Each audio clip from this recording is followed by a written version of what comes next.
Le Grand Dialogue. Le Grand Dialogue, l'émission de débat du studio Tamani sur votre radio. Le Grand Dialogue.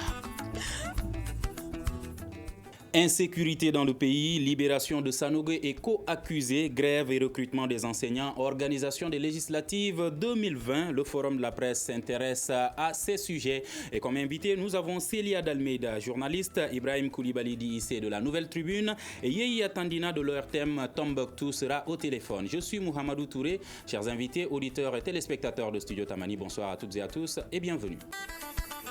Le Grand Dialogue. Le premier thème de ce forum de la presse, la situation sécuritaire dans le pays qui inquiète de plus en plus les populations et certains partenaires et même des membres du gouvernement ont réagi sur la question. Célia Dalmeida, quel est votre point de vue sur cette situation sécuritaire dans le pays? Bonsoir M. Touré, merci de m'avoir invité. Bonsoir à tous les auditeurs de Studio Tamani. Je pense que mon point de vue ne va pas être très différent des autres citoyens maliens puisque je vis au Mali et que cette situation nous concerne tous. La recrudescence des actes non seulement terroristes dans les zones où ça se déroulait déjà, mais aussi des attaques à main armée de plus en plus à Bamako fait vraiment monter la tension au sein des populations, ne serait-ce que les 2 dernières semaines. À Bamako, si on se sentait épargné, les 2 dernières semaines ont montré que l'insécurité descendait de plus en plus. Malheureusement, l'attaque de Sokolo a montré que Bamako était pratiquement dans la ligne de mire de ces personnes-là, puisque la région de Ségou est à 200 km de nous. Et donc, l'inquiétude est croissante. Elle existait déjà, ce n'est pas nouveau depuis 2011. Cette situation, nous la connaissons, mais les derniers événements ne rassurent pas beaucoup. D'accord. Ibrahim Koulibaly, la situation, est-ce qu'elle est en train d'évoluer positivement ou négativement? Merci beaucoup. Je profite pour souhaiter bonne heureuse année 2020 à tous vos auditeurs et auditrices. Merci. Pour parler de la situation sécuritaire au Mali, dans notre pays, franchement, je pense que la comptabilité macabre, on pensait que c'était fini avec 2019. Donc c'est une erreur. On a vite fait d'enterrer l'année 2019 avec tout son cortège de malheur, de morts de tous les jours. C'est comme si les mêmes acteurs venaient nous rappeler qu'ils sont toujours là. Donc le premier mois même de l'année 2020, combien d'attaques, combien de morts? Moi je pense que ces gens-là viennent nous rappeler pour vous dire que bon, si vous pensez que c'est fini avec 2019, nous sommes encore là. Ce qui veut dire que les autorités doivent doubler d'efforts. Il est temps que les gens prennent la question sécuritaire au sérieux. Je ne dis pas que ce n'est pas pris au sérieux, mais je trouve que ce n'est pas assez fait. Puisque si vous prenez le poste qui vient d'être attaqué, aucune rébellion n'a épargné Djabali. Toutes les rébellions ont attaqué la même zone. Les gens devraient savoir que la même zone allait être attaquée. Mais pourquoi on n'est pas préventif? Le président de la République, Ibrahim Boubacar Keïta, avait dit, comment dirais-je, je ne sais pas si c'était son discours de Nouvel An, que l'armée allait changer de stratégie, que ça n'allait plus être la défensive, mais l'offensive, qu'ils allaient à la traque de ces gens-là, de ces terroristes-là. Mais si tel était le cas, les points d'entrée sont connus. On sait où ils frappent. Donc pourquoi ne pas aller les chercher, les déloger? Donc franchement, moi je ne comprends pas ce qui se passe. Je trouve que la situation devient de plus en plus compliquée. Si les autorités pensent qu'avec l'acquisition de quelques équipements militaires présentés à grande dose de publicité, ils pensent qu'avec ça on peut résoudre le problème. Moi je pense que la situation est plus grave que ça. Il est temps, en tout cas, que les plus hautes autorités prennent cette question avec le plus grand sérieux. D'accord. Yehiya Tandina, Ibrahim Koulibaly dit qu'il ne comprend pas ce qui se passe. À Tombouctou, au nord du Mali, est-ce que les populations comprennent ce qui se passe? Bon, tout d'abord, pour donner bonjour à l'ensemble des auditeurs de Studio Tamani, je voudrais dire quand même qu'il faut reconnaître que la région de Tombouctou connaît une certaine accalmie depuis novembre 2019. Cela est à saluer grâce à une synergie d'action engagée par la SEMA et les forces armées de sécurité maliennes. Je crois que c'est pourquoi il faudrait faire avec toutes les forces, autant on peut, pour apporter un peu de quiétude à nos populations. Ceci étant, je savais depuis un moment, quand on disait que dans le nord du Mali, les positions de l'armée ont reculé pour revenir dans les grands centres. Cela a déjà donné un terrain vide et pour déporter la crise ailleurs. Et ce qui est temps aujourd'hui, ce n'est pas seulement au centre, mais nous voyons que la région de Ségou est plus que menacée. L'inquiétude, c'est que si Bamako est touché, cela veut dire que c'est le Mali qui va disparaître, ça c'est sûr. Donc je crois que si des dispositions ne sont pas prises, nous risquons, tout le pays risque de tomber quand même dans ce gouffre que le Nord a vécu un moment, même si aujourd'hui il y a une petite accalmie dans ces zones. Et aujourd'hui, les opérations sont menées au niveau des frontières, Mali, Burkina, Niger. Et actuellement, c'est le centre et puis une partie du sud du Mali qui sont menacés. Quelle utilité des services de renseignement maliens? C'est la question que se posent aujourd'hui certains citoyens lambda. Est-ce que vous pensez que cette question elle est justifiée aujourd'hui? Je pense que oui, puisque la guerre que nous livrons aujourd'hui, on le dit depuis, et tout le monde s'est rentré dans notre vocabulaire, est une guerre asymétrique. Donc c'est une guerre où il n'y a pas un ennemi positionné quelque part, et tu sais qu'il y est, et comme disait le confrère ici, tu t'en vas le chercher. Ce sont des unités extrêmement mobiles, ce sont des fois des individus ou des petits groupes qui agissent, et avec des moyens techniques et technologiques très importants. Hein? Et il est important donc qu'en face, nous ayons le nerf de la guerre aujourd'hui, qui n'est plus l'argent, mais qui est l'information. Il est important que nos militaires puissent avoir une vision aérienne des alentours de leur camp, pour savoir qu'il y a des colonnes de véhicules ou de motos qui sont en train d'arriver. Par exemple, ça permet d'éviter les attaques, ou au moins de limiter l'impact malheureusement très mortifère de ces attaques-là. Je pense que ça doit être, et j'ai entendu qu'il y avait dans le courant des semaines à venir, au niveau des partenaires, des investissements dans ce sens-là. Et je pense que ça va vraiment être essentiel pour la réussite de cette guerre qui est en cours, que nos militaires sachent où sont les gens, qu'est-ce qui se passe, et la maîtrise de l'information. Et pour ça, le renseignement, pas seulement avec j'entends beaucoup parler de drones, pas seulement avec les drones, mais aussi avec, et là c'est un autre travail à faire, avec la collaboration des populations. Et on va y revenir sur cette collaboration avec les populations. Il y a le haut représentant du chef de l'État pour le centre du Mali qui estime que des émissaires ont été envoyés à 2 chefs djihadistes, Yad Arali et Amadoun Koufa. Est-ce que vous pensez que cette négociation avec les djihadistes, elle est opportune? Est-ce qu'elle est nécessaire?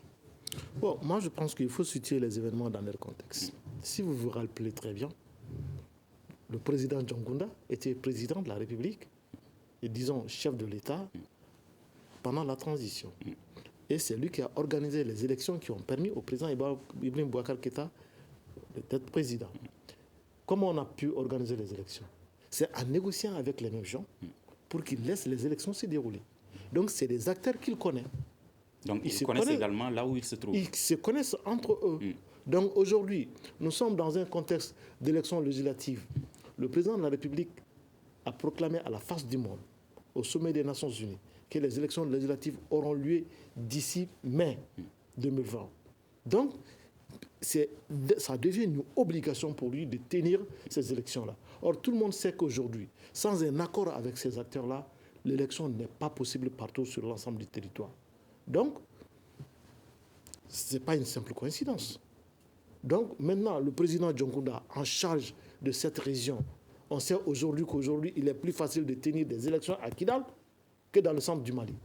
Donc lui, en charge de cette région, il sait avec qui négocier, il sait avec qui parler et il sait comment les parler. Donc moi, je pense que ça va être une très bonne chose. Ça va amener une certaine accalmie pour que les élections se déroulent. Mais après les élections, il faut que les négociations continuent pour que ça aboutisse à une paix définitive. Donc moi, je pense que c'est ça la réalité. J'ai entendu beaucoup de spéculations. Moi, je pense qu'à l'échelle d'un pays, rien n'est de trop, aucun sacrifice n'est de trop. Si on sait à un moment donné qu'on ne peut pas faire autre chose vis-à-vis de l'ennemi que de discuter avec lui. Mais pourquoi pas discuter avec lui? Si ça permet de sauver des vies humaines, si ça permet de reprendre l'économie, si ça permet de reprendre en tout cas la vie sociale, toutes les activités au niveau de ces régions-là, moi je pense que c'est une bonne chose. Même avec la question de l'Azawad qui est en jeu. La question de l'Azawad, ça c'est un autre débat pour moi. Parce que pour moi, la question du centre est beaucoup plus sérieuse que la question de l'Azawad. Sur la question de l'Azawad, moi j'ai ma propre opinion, ça n'engage que moi. L'Azawad, moi je pense que c'est du banditisme pur et simple. Ça n'engage que moi. On va demander à Yaya Tandina s'il partage ça, c'est votre des maîtres chanteurs qui font chanter l'État pour avoir ce qu'ils veulent. Alors qu'au centre, c'est un vrai problème. Yaya Tandina, est-ce que vous partagez ce point de vue d'Ibrahim Koulibaly? Non, point du tout, parce que moi je dirais simplement à M. Ibrahim Touré que c'est vrai si John Kounda avait négocié dans un premier temps pour la tenue des élections, cette fois-ci, je crois qu'il a adopté la mauvaise stratégie en annonçant déjà la stratégie qui sera adoptée. Et ça, ce n'est pas de l'intérêt quand même de ces djihadistes. Et je crois qu'il fallait attendre que tous les points soient, qu'on soit d'accord sur des points avant d'annoncer quoi que ce soit. Et ceci étant, vous voyez déjà qu'il y a une certaine réticence et c'est pourquoi je dirais que ces djihadistes feront tout pour ne pas permettre la tenue de ces élections. Ça, c'est un premier point. Un deuxième point, mais je crois que la négociation, elle doit être menée parce que tout simplement, si vous avez vu par exemple les séparatistes, en son temps, quand on avait négocié, ils étaient carrément pour la séparation du pays, la division du pays, pour l'Azawad et le Mali. Et ceci étant, mais ils sont revenus à des meilleurs sentiments en acceptant. Et je crois que ceux-ci qui ont un objectif, il s'agit de l'application de la charia. Je crois que c'est à négocier. Et il n'est pas dit qu'obligatoirement nous allons accepter ce qu'ils diront, mais il pourrait avoir un point de convergence. Parce que je vous dis, même si aujourd'hui ces djihadistes arrêtent toute opération envers l'armée ou autre puissance internationale, de toutes les façons, ce qui est sûr, le Mali ne pourra pas occuper l'ensemble de son territoire. Et ces zones inoccupées seront toujours sous charia. Et ça, je peux vous dire que dans la région de Tombouctou, il y a des localités qui n'ont jamais vu l'administration présente et ces zones ont été toujours sous charia, même avant l'arrivée de ces gens, et continueront à être sous charia et actuellement sont sous charia et appliquent la charia convenablement. Donc ces zones qui sont déjà sous leur main et que l'État ne pourra pas toujours contrôler, pourraient être des zones à négocier, à voir si, dans le cadre de la synergie, comme en Mauritanie, cela s'est passé, comme au Nigeria, au Kano et quelque part dans d'autres localités, l'expérience nous a permis aujourd'hui de comprendre qu'il ne s'agit pas d'aller en guerre qu'on ne pourra jamais vaincre, parce que nous n'avons ni les moyens ni les ressources humaines encore de faire face à cette situation actuelle. Et encore moins les Occidentaux qui sont en train de nous aider, qui ont également beaucoup de difficultés à faire face à la situation actuelle. C'est pourquoi j'ai dit, aujourd'hui, John Kounda devrait se calmer, se taire, et engager sa stratégie, voir à quoi ça va aboutir au lieu d'en parler. Le fait de parler déjà, ces gens-là, ils sont en position de force, peuvent se permettre de tout faire et même empêcher à la tenue de ces élections qui aujourd'hui constituent une activité majeure pour le pays.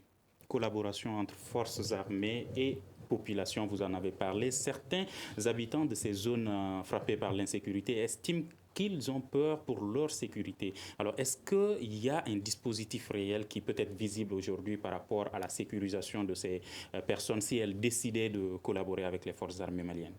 Non, je pense qu'il n'existe pas de dispositif aujourd'hui, à ma connaissance. Je ne suis pas, à chaque fois je le répète, je ne suis pas expert militaire, je ne suis pas au courant de tous les dispositifs mis en place, mais je pense qu'il n'existe pas de cadre dans lequel les populations peuvent rapporter des situations, dénoncer, etc. Il y a des numéros verts qui sont à disposition, dont la plupart du temps ne marchent pas. Il est important de le souligner. On a fait l'expérience d'essayer de les appeler. Et aussi, les gens ont peur, comme vous l'avez dit tout à l'heure, parce qu'il y a eu de nombreux cas d'assassinats qui se sont révélés ensuite être des représailles, parce que les groupes armés présents dans cette zone estimaient que l'individu ou la communauté avait collaboré avec soit les forces de défense de sécurité maliennes, soit avec les forces étrangères. Et donc, il est important, effectivement, de réussir à recréer déjà la confiance. qui aujourd'hui n'est pas à son beau fixe entre les FDS et nos populations. Déjà parce qu'auparavant, il y a eu des situations qui ont mis à mal cette confiance, mais aussi parce qu'il y a cette menace de représailles. Et réfléchir, je pense qu'il y a d'autres pays où ça a marché. Tandina donnait des exemples tout à l'heure. Il y a d'autres pays où des choses ont été faites qui ont marché. Donc pourquoi ne pas copier et adapter au Mali pour voir comment est-ce que, même si les gens ne viennent pas directement dénoncer, qu'il y ait la possibilité de faire remonter un certain nombre d'informations, comme des mouvements par exemple, parce que quand les gens passent, ils passent dans des villages, etc. Donc pour pouvoir rapporter ces mouvements-là, c'est extrêmement important. Le problème, c'est qu'il y a une vraie défiance aujourd'hui entre nos populations et les FDS qu'il faut travailler à corriger. Et ce n'est pas forcément en faisant des dons de forage, mais c'est un travail vraiment plus en profondeur qu'il est important de faire avec nos populations. Et c'est dans ce contexte que le gouvernement a annoncé l'organisation des élections législatives dont le premier tour devrait se tenir le 29 mars 2020. Alors, dans ce contexte, est-ce que les élections législatives, Ibrahim Koulibaly, pourront se tenir partout au Mali? Bon, pourront se tenir partout au Mali, ça c'est trop dire, parce que depuis cette situation, il n'y a pas une seule élection qui a requis quand même une certaine qui a pu embraser, qui a pu se tenir, disons, sur l'ensemble du territoire. C'est extrêmement difficile. Nous avons un très grand pays. Il faut que les Maliens s'en rendent compte que nous avons un très grand pays dont il est difficile de contrôler l'ensemble du territoire. Et surtout que la majeure partie est désertique. Donc, c'est extrêmement difficile. Et nous faisons une frontière avec combien de pays? Donc, c'est des frontières que nous ne pouvons pas seuls sécuriser. Donc, mais en parlant du contexte, une élection, pour moi, c'est des compromis. C'est des compromis. Est-ce qu'il faut laisser le bon fonctionnement des institutions de la République parce que c'est impossible de faire sur l'ensemble du territoire, ou bien faire avec ce qu'on peut et ce qu'on a pour que les institutions de la République continuent à fonctionner? Pour moi, c'est ça la question. Parce que sans institutions, qui va résoudre les différents problèmes? Qui va résoudre les différentes questions brûlantes? Mais aujourd'hui, sans les élections, est-ce que ces institutions ne fonctionnent pas? Ces institutions fonctionnent, mais il y a la loi. Il y a des limites. Le mandat de l'Assemblée est terminé il y a combien de temps? Les populations ont manifesté. Ils sont partis faire des barricades devant la porte de l'Assemblée. Il y a même des députés qui avaient dit qu'ils allaient renoncer à leur traitement. Donc, il y a la loi. Ça fait combien de reports? Mais aujourd'hui, si on tente de faire ces élections-là, mais on va voir là où c'est possible de le faire.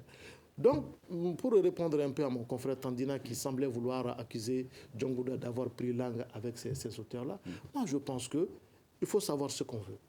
On ne peut pas dire que bon, ce n'est pas possible et c'est possible. Mais si c'est possible comment?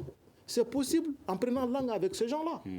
Moi je pense qu'aujourd'hui, si ces gens-là acceptent que les élections se fassent dans des endroits où ils contrôlent, où est le problème? Ils peuvent accompagner le processus. Avant tout, c'est les Maliens, même si on ne se comprend pas sur l'essentiel, mais avant tout, c'est les Maliens. Du moment qu'il y a eu un premier exemple, du moment qu'on a pu négocier avec eux pour la tenue des élections présidentielles, pourquoi ne pas faire le remake, le même système, pour que les élections législatives puissent se tenir pour le bonheur de l'ensemble des Maliens? Et moi, je pense qu'aujourd'hui, ce qu'il faut comprendre, et la position de l'État malien n'est pas tenable, et la position de ces gens aussi n'est pas tenable. Il y a l'usure qui fait son effet. De plus en plus, chacun aspire à la paix. Autant l'État malien n'est pas en paix, autant les populations maliennes ne sont pas en paix, autant les occupants aussi ne sont pas en paix. Donc cette situation, à un moment donné... Mais eux veulent-ils être en paix? Oui, non. Ce qui est sûr là, leur visée, ce n'est pas d'être dans... Parce qu'ils veulent s'installer tranquillement et appliquer ce qu'ils veulent. Mais ils sont là, mais ils ne sont pas tranquilles. Donc aujourd'hui, moi je pense que si le président Djonkunda peut négocier avec eux pour ramener la paix, pour qu'ils puissent avoir des élections, et partir de là que cela soit un point de départ. Mais Tandina disait que même s'il devrait le faire, il peut le faire, mais sans communiquer là-dessus, parce que le fait de l'annoncer, ça pourrait être un blocage pour ces négociations. Au contraire, parce que, pour terminer, Djonkunda est en mission. Il fonctionne avec l'argent public. Donc, il a un devoir de dévabilité. Il faut qu'il informe les populations maliennes sur ce qu'il est en train de faire au cours de son mandat. Donc, pour moi, cette communication, elle est d'abord stratégique parce que ça met en confiance même l'autre partenaire. ils sauront que Diongouna n'est pas en train de parler, de négocier à son seul nom, mais il parle au nom de l'État malien. Ça les rassure, ça les met en confiance et ça rassure tous les autres acteurs qui sont dans ce jeu-là. Donc moi, je pense qu'aujourd'hui, cette communication est une bonne communication, c'est une communication stratégique. Ce n'est pas parce qu'on a annoncé que... Merci beaucoup, Ibrahim Koulibaly. Alors, Yaya Tandina, au nord du Mali, notamment à Tombouctou, les populations s'attendent à quel type d'élection législative? Bon, comme les autres élections passées, mais ceci étant, je crois que ces élections qui profilent en réalité seront butées à plusieurs obstacles. D'abord, en regardant ou bien en lisant le dernier communiqué de la CEMA, alors que nous savons que pour les présidentielles, c'était vraiment avec des accords bien définis qu'on a pu tenir ces élections dans les zones du Nord. Et ceci étant, je crois que cela n'est pas au bout fixe. Et l'opposition également dit qu'il y a une décision unilatérale du pouvoir en place. Ça, c'est des obstacles auxquels nous serons confrontés. Et pour reconforter mon confrère Koulibaly, je lui dirais tout simplement que je n'ai jamais dit que les négociations entamées par Diongouna ne sont pas une bonne chose, mais j'ai dit simplement qu'il devrait diminuer la communication par rapport à cet aspect. Et lui-même, il l'avait dit, si il a pu organiser des élections au cours desquelles le président Ibrahim Boubacar Keïta a été élu, c'est parce que tout simplement, il y a eu des négociations. Il pouvait faire ces mêmes négociations tous en se taisant. Nous savons qu'il est en train de travailler. Il a engagé des hommes qui sont sur le terrain en train de travailler. Nous savons ce qui se passe. Et c'est vrai, nous, notre devoir, c'est d'informer. Mais il y a des choses sur lesquelles nous devrons nous taire en attendant que les choses aboutissent. Mais dans ce contexte actuel, je vous dis, les élections, en réalité, ne constituent absolument rien pour ces djihadistes qui ont une vision. En tenant compte de la position d'Iyad Agagali par rapport à l'Azawad, il tient beaucoup à cela. Et Amadou Konfa également, si vous voyez, même quand il parlait de la libération du Massina. Ça, c'est des composantes sur lesquelles nous devrons mettre l'accent d'abord avant de comprendre l'application de la charia. Et si on essaie de libérer une partie du Massina, peut-être que ces zones qui ne seront pas contrôlées par l'État, alors peut-être on peut les intéresser à ceci, et ça aussi à condition que le Mali essaie de négocier avec ses partenaires pour que leur sécurité soit assurée, parce que même si le Mali négocie et qu'eux ils acceptent, la communauté internationale ne serait pas d'accord de laisser ces gens tranquilles, alors cela fera l'objet d'une autre négociation pour voir avec les partenaires comment on peut assurer la survie d'Iyad et de Konfa, parce que déjà ils ont entamé quand même la survie quand même de beaucoup de ressortissants de ces pays. C'est pourquoi aujourd'hui j'ai dit la négociation c'est à plusieurs niveaux, ce n'est pas seulement à la tenue des élections. Concernant les élections, vous avez parlé de la réaction de la CMA qui demande que ces élections législatives se tiennent également dans les nouvelles régions. Alors qu'il y a le président de la commission loi sur Studio Tamani ici qui a estimé que ces élections législatives ne pourront pas se tenir dans ces nouvelles régions. Alors, est-ce qu'il va y avoir changement ou sinon, qu'est-ce qui pourrait se passer si ces élections ne se tenaient pas dans ces nouvelles régions? Oui, c'est pourquoi j'avais dit qu'il faudrait revoir la position de la CEMA. Il faut les réappeler à la table et puis revoir. Parce que si ce n'est pas possible, il faudrait carrément montrer par A plus B que ce n'est pas possible cette fois-ci. Mais il y a des possibilités par lesquelles il faut passer. Alors ceci étant, donc il devrait avoir d'abord un point d'accord avec ceci. Parce que d'abord, ce qui était prévu dans l'accord, c'est que ces réfugiés soient de retour. Et jusqu'à preuve de contraire, je ne vois pas en réalité ces réfugiés qui prennent, si c'est par mauvaise volonté ou bien si c'est par manque de volonté politique également de l'autre côté, qui fait qu'aujourd'hui ces réfugiés ne reviennent pas.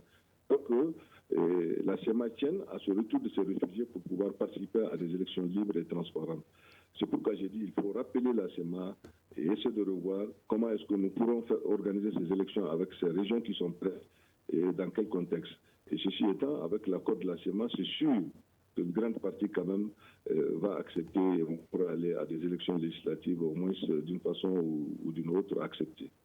Élections libres, transparentes et inclusives. Peut-on s'attendre à ces types d'élections? Le contexte est compliqué. Mes prédécesseurs l'ont dit et très bien décrit. Le contexte est très compliqué. Il y a beaucoup d'inconnus à prendre en compte.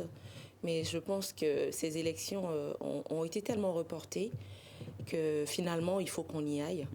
Maintenant, c'est aussi le devoir régalien de l'État de mettre en place les conditions pour que j'ai envie de dire entre guillemets, pour prouver sa bonne volonté.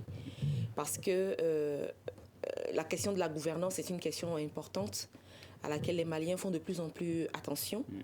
Auparavant, c'était que les partenaires internationaux qui en parlaient. De plus en plus de Maliens parlent de la question de la gouvernance et la bonne gouvernance. Et donc, il est important que même s'il y a des difficultés, comme l'a dit Tandina tout à l'heure, qu'on les explique, qu'on dise clairement aux gens pourquoi telle condition qui est pourtant importante ne pourra pas être respectée. Je pense que si on fait ce travail pédagogique-là, les Maliens ont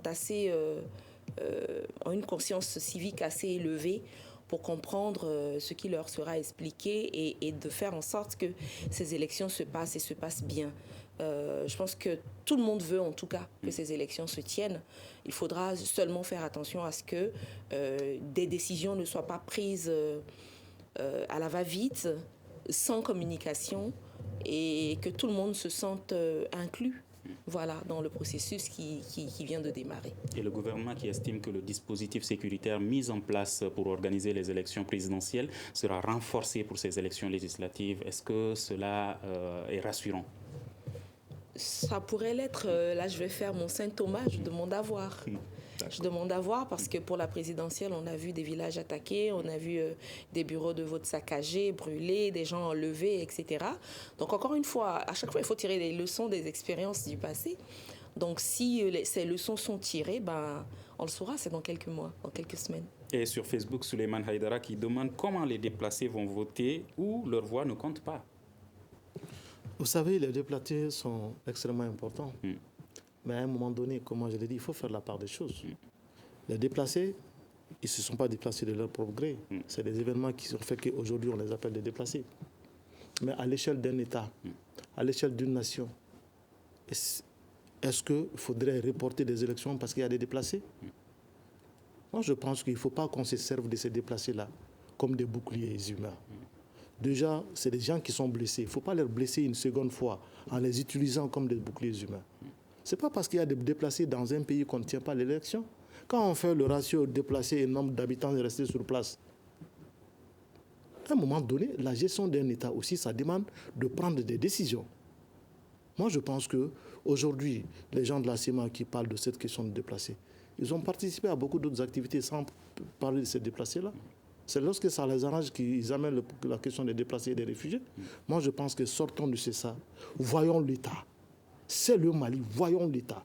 Voyons les choses à l'échelle d'un État, à l'échelle d'une nation. Sinon, les petits calculs politiciens, si on rentre dans ça, c'est le Mali qui va perdre. Moi, je pense que à situation exceptionnelle, on prend des mesures exceptionnelles. Je n'ai jamais dit que ces gens ne comptent pas. Je n'ai jamais dit que ces gens ne sont pas importants. Mais à l'échelle du pays, moi, je pense que si on peut faire les élections, il faut faire les élections. Même en temps normal, il y a des gens qui, de leur propre gré, ne votent pas. Le vote ne les concerne à rien du tout. Ils ne se reconnaissent pas dedans. Donc, il ne faut pas qu'on essaie de faire de ces arguments-là pour mettre encore le pays dans les trous davantage. Nous sommes déjà dans les trous, nous cherchons à en sortir, nous cherchons à nous relever. Il ne faut pas qu'à cause des petites particularités, qu'on essaie de mettre le bâton dans les roues de l'État malien. Moi, je pense que la situation est extrêmement grave. Il est temps que les gens se rendent compte que la situation est extrêmement grave et qu'il faut sortir de ces petits calculs. Parce qu'aujourd'hui, c'est quoi la réalité de ce pays-là? Il y a des gens qui sont à Bamako ici, bien payés, ils sont dans toutes les conditions, logés, véhiculés aux frais de l'État, ils bénéficient de tout. Demain, si ça ne va pas, que Dieu nous en éloigne, et ils peuvent aller vivre dans des pays voisins pendant 10 ans, 20 ans.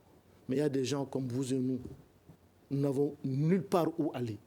Pourtant, il y a l'État qui dit, justement, je vais aborder le troisième sujet de ce grand dialogue, qui dit qu'il n'a pas assez de moyens pour satisfaire les revendications des enseignants qui prévoient une nouvelle grève au cours du mois de février. La grève des enseignants, si vous voulez qu'on en parle, on va parler. Parce que la grève des enseignants, moi je trouve que les enseignants, pour une première fois, n'ont pas demandé trop. C'est tout simplement une disposition de la loi. L'application de l'article 9. L'application d'une disposition de la loi. Ils n'ont demandé que ça.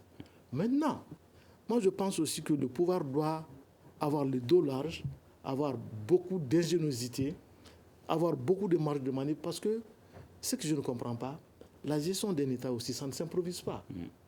Il ne sert à rien d'avoir un gouvernement pléthorique s'il y a des ministres qui ne peuvent même pas négocier avec un simple syndicat. Disons, si je dis, ce n'est pas diminutif. Hein. Mais si, c'est-à-dire que c'est ce que moi, je n'arrive pas à comprendre. Un État doit être très fort, malgré cette situation, mais le fonctionnement d'un État, l'État doit avoir des hommes et des femmes à son sein capables de faire face à de telles situations. Alors, c'est quoi le problème selon vous? La faiblesse de l'État, le manque de fonds, c'est quoi le problème par rapport à cette grève? C'est les deux. Moi, je trouve que indéniablement, il y a le manque de fonds. Parce que la situation fait qu'il y a des parties du pays, depuis combien d'années, qui ne payent plus d'impôts à l'État, les taxes douanières, et rien ne rentre. Mais vous estimez également qu'il y a certains à Bamako notamment qui vivent dans de très bonnes conditions. J'estime que, tout simplement, l'État entretient des hommes et des femmes qui ne font pas leur mission, qui ne jouent pas leur rôle. C'est ce que je voudrais dire. D'accord. Et Yaya Tandina va réagir sur cette question. Grève des enseignants et l'État qui prévoit le recrutement de 15 300 enseignants. Comment la situation, cette nouvelle est perçue dans la région de Tombouctou?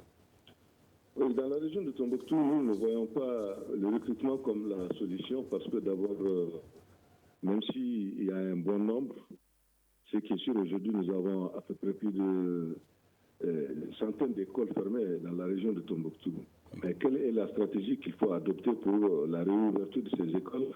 Par contre, certaines localités, depuis 2012 jusqu'à nos jours, les enfants n'ont pas été à l'école et n'ont rien appris que le bruit des kalachnikovs, des armes.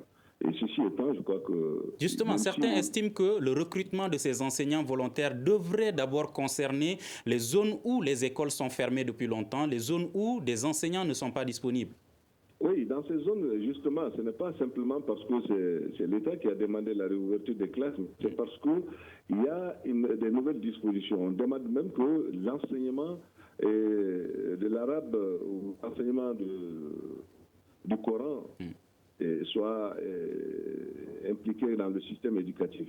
Et ceci étant, on ne voit aucune disposition par rapport à cela. Donc, même si nous recrutons au niveau des locaux même, ça ne veut pas dire que les enfants iront à l'école. Ça, ce n'est pas une garantie sûre. Je vous donne plusieurs exemples dans le cercle de Gundam, dans le cercle de Diri, le Gourma d'une façon générale dans la région de Tombouctou. C'est une zone entièrement occupée par les djihadistes qui empêchent carrément l'éducation actuelle, l'éducation classique, l'éducation avec les vertus occidentales. Et ceci étant, donc, même si nous recrutons, et même si nous déployons les 15 000 enseignants, il ne serait pas possible de rouvrir ces classes dans ces conditions. D'accord. Célia Dalmeida, que pensez-vous de cette mesure qui est annoncée par l'État pour faire face à cette grève des enseignants? J'ai l'impression que c'est une mesure d'urgence. Et l'inquiétude est qu'elle ne résolve pas le problème. Mon inquiétude est à deux niveaux. Le premier niveau est la capacité de ces personnes que l'on veut recruter. C'est vrai, ils sont des sortants de l'IFM. Pour beaucoup, en chômage depuis plusieurs années, donc sans aucun recyclage, sans rien. Et avec quelles compétences vont-ils prendre des classes qui ont déjà commencé depuis plusieurs mois, sont en train de dérouler un programme? Avec quelles compétences? Comment est-ce que ça va se passer? Déjà, nous décrions le mauvais niveau. Allons-nous amener des enseignants qui ne sont... Voilà, vous avez compris ma préoccupation. Le deuxième niveau, c'est l'État et les syndicats sont en négociation.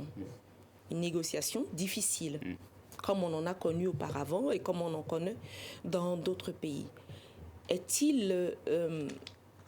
cette mesure est-elle un arrêt de la négociation? Est-ce que ces gens vont venir remplacer de manière définitive les enseignants? Il semble que ce n'est pas l'option. Alors, si, entre-temps, l'État finit par se mettre d'accord avec les enseignants, ces 15 000 personnes vont-elles retourner au chômage? Qu'allons-nous en faire? Voilà, il y a tellement de certains questions. Estiment même qu'ils risquent de ne pas accepter d'aller de partir, voilà. Donc il y a tellement de questions autour de ça. Moi, je veux dire, si la mesure est de dire, bien, très bien, les 90 000 enseignants qui sont en grève, on vous chasse et on prend des gens pour vous remplacer, bah allons-y. Disons-le très clairement. Ça a été essayé dans d'autres pays. Je ne sais pas si ça a marché. Je crois qu'on a déjà essayé ça ici, d'ailleurs. Disons-le clairement et disons, on va mettre des gens qui veulent travailler. Si on estime que les enseignants ne veulent pas travailler, c'est pas ce que je suis en train de dire. Mais la question reste vraiment entière parce que, comme Issé l'a dit tout à l'heure, la demande des enseignants, le Premier ministre reconnaît qu'elle est légitime. Si elle est légitime, je pense que dans toute négociation, on fait un pas les uns vers les autres. Donc, à qui ne veut pas faire de pas vers l'autre, peut-être qu'il faudra aussi déterminer cela et arriver, les parents d'élèves sont là en train de regarder un peu cette situation avec détresse, avec dépit et sans beaucoup de poids dans la balance, parce que l'État avance des arguments pécuniers que les enseignants avancent aussi en disant que c'est leur droit. Il se l'a dit tout à l'heure, notre État a un train de vie qui, si on travaille un peu dessus, peut permettre de faire de grosses économies et faire face à certaines revendications. Puis, quoi qu'on dise, l'État c'est qui? L'État c'est vous, l'État c'est moi. Hein? Et si l'on augmente les charges de l'État, il faut bien que l'État aille chercher cet argent quelque part. Donc nous sommes tous en train de crier à la cherté de la vie, mais cette cherté de la vie s'explique aussi parce que nous voulons plus. Si nous voulons plus, Mahamadou, si vous voulez un salaire de 150 000 et que l'État n'a pas le moyen de vous payer 50 000 supplémentaires que vous demandez, l'État va les prendre dans votre poche. Il faut que nous comprenions cela et que nous fassions aussi la part des choses dans nos revendications. Parce que si nous demandons plus, l'État va augmenter les taxes, va augmenter le carburant pour générer de l'argent, pour pouvoir nous donner plus. Donc, il faut que nous fassions attention. D'accord. Et sur Facebook, Mamadou Ballo demande, ce recrutement exceptionnel du Premier ministre est-il la solution pour sauver l'école malienne? Bon, pour revenir sur cette question, moi je pense qu'à mon humble avis, il y a eu tout simplement un problème de communication. Le Premier ministre, franchement, s'est mélangé les pédales. Il y a eu un problème de communication. Donc, ils ont mélangé deux choses. Le programme de recrutement des 15 000 enseignants, c'est le programme de volontariat. Ils seront recrutés pour 6 mois. Donc, ça ne veut dire nullement qu'ils viendront remplacer les enseignants actuels embauchés. On ne va pas embaucher des gens 6 mois pour remplacer des enseignants pour toute une carrière. Donc moi, je pense que... Mais le gouvernement souligne un problème de fond. Certains estiment que chacun de ces enseignants-là, volontaires, va bénéficier de 60 000 francs CFA, ce qui fait pour les 6 mois, pour 15 300 enseignants, plus de 5 milliards de francs CFA. Alors, ce coût économique comparé... C'est ce que je vous dis. C'est-à-dire qu'il y a eu un problème de communication. Il y a un programme de volontariat qui permet de recruter 15 000 jeunes enseignants pour les recycler, pour les faire bénéficier d'expériences qui va remplacer les stages. C'est ça. Donc ce programme... Le moment est très mal choisi. C'est ça. Donc, et quelles conséquences sur les enfants? Ça c'est un programme normal. Mais maintenant, le fait de vouloir l'annoncer dans les négociations avec les enseignants, ça a été considéré comme si on voulait licencier les enseignants et les remplacer par les 15 000. Les 15 000 ne suffisent pas.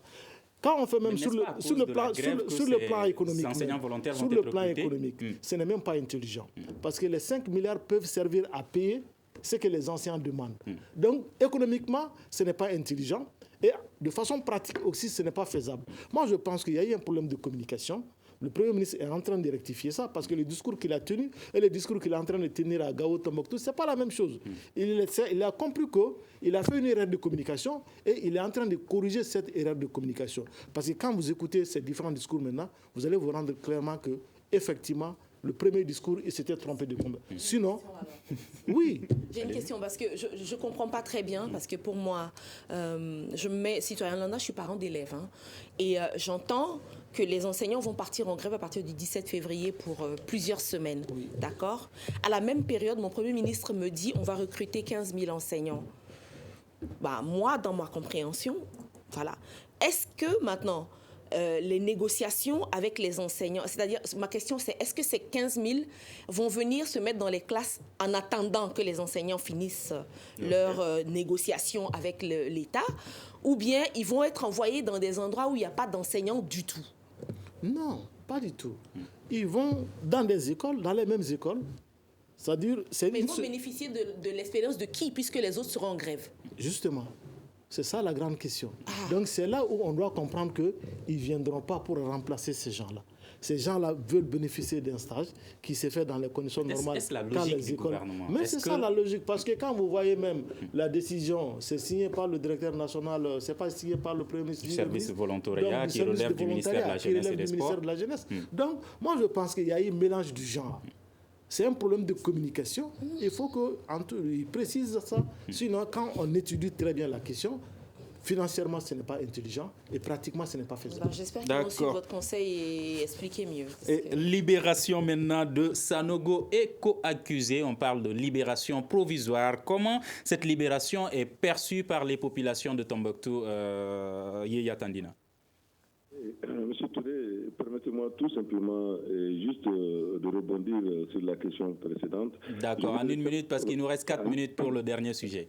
Non, il n'y a pas de problème. Juste pour dire que par rapport à ces enseignants, moi je crois qu'effectivement, comme Koulibaly l'avait dit, c'était une question de manque de communication. Mais pourquoi on parle, le pouvoir en place a parlé de recrutement de 15 300 pendant qu'ils sont en négociation? C'est là que toute la confusion a été créée. Donc j'ai dit que ce n'était pas le moment. Cela devrait devoir réconforter les enseignants si on l'avait dit avant ou après les négociations.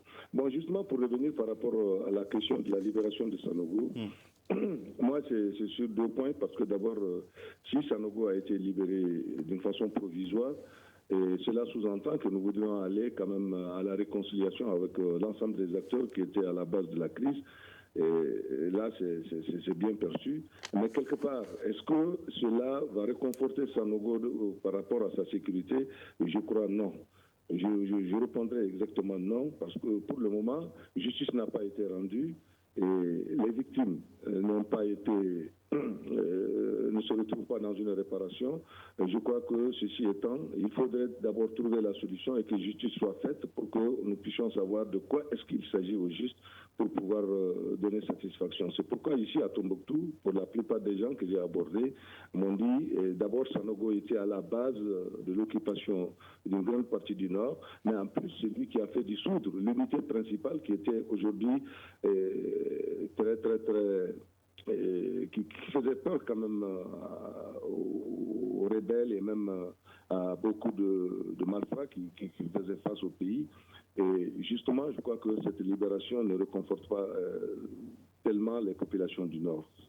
Ceci étant, c'est avec réserve que je parle, mais en abondance, certaines voix plus autorisées. Et certains s'interrogent parmi les citoyens lambda et parmi certains acteurs de la société civile s'il n'y a pas eu d'arrangement par rapport à cette libération de Sanogo et co-accusés. Ah oui, cette question est beaucoup posée parce qu'il y a eu, encore une fois, des couacs de communication. Quelques jours avant la libération de Sanogo, déjà tout le monde au Mali était au courant que Sanogo allait être libéré. Et il y a eu beaucoup de choses, il y a eu même des articles où des gens ont dit les termes d'une certaine négociation. Donc, en fait, comme je disais au début de l'émission, on est dans une guerre vraiment où l'information est vraiment importante. Et j'ai l'impression que la maîtrise de cette information, nous ne l'avons pas encore. Nous n'en prenons pas vraiment la mesure. Le cas Sanogo est un cas très important pour le Mali, pour la stabilité du Mali. Et il est important de maîtriser la communication autour de ce cas-là. On parlait tout à l'heure, c'est avant tout une question de justice. C'est avant tout aujourd'hui. Laissons l'individu, ce qu'il a représenté, c'est d'abord une question de justice. On parle de mise en liberté provisoire, ça veut dire qu'il n'est pas libre, mais qu'on le relaxe de la prison en attendant qu'il soit jugé. Ce que je voudrais juste dire, c'est que j'espère que la vérité concernant cette affaire sera dite un jour à travers un procès. Et certains s'interrogent si le procès va se tenir réellement. L'histoire nous le dira. Ousmane Maïga demande sur Facebook, la libération de Sanogo est une injustice envers les parents des victimes. Donc ma question est la suivante, pourquoi nos autorités encouragent l'impunité? C'est sa question. Bon, moi je pense que les autorités avaient une patate chaude entre les mains. Elles s'en sont débarrassées tout simplement. Donc vous pensez qu'il n'y a pas eu justice? Non, il n'y a pas eu justice parce que Sanogo n'a pas été jugé. Donc Sanogo n'a pas été jugé. Est-ce que le processus est terminé? Il n'y a pas eu de justice. En tout cas, à en croire le procureur Maïga, il dit quand même que c'est une liberté provisoire. En cas de besoin, l'État le fera appel pour le jugement.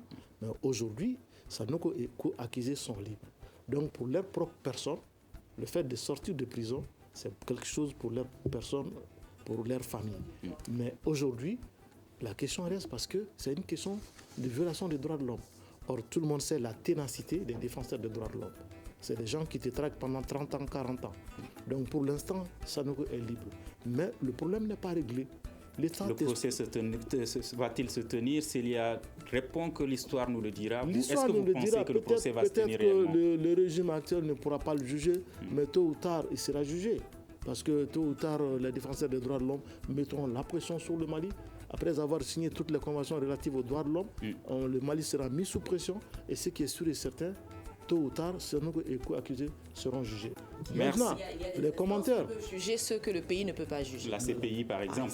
Alors, merci Célia Dalmeida, journaliste, Ibrahim Koulibaly d'IC de la Nouvelle Tribune, et Yeya Tandina de leur thème Tombouctou était au téléphone à la régie, vidéo et audio, Nouhoum Djire et Seydou Ndaou. Je suis Mohamedou Touré. À vendredi prochain pour un autre forum de la presse.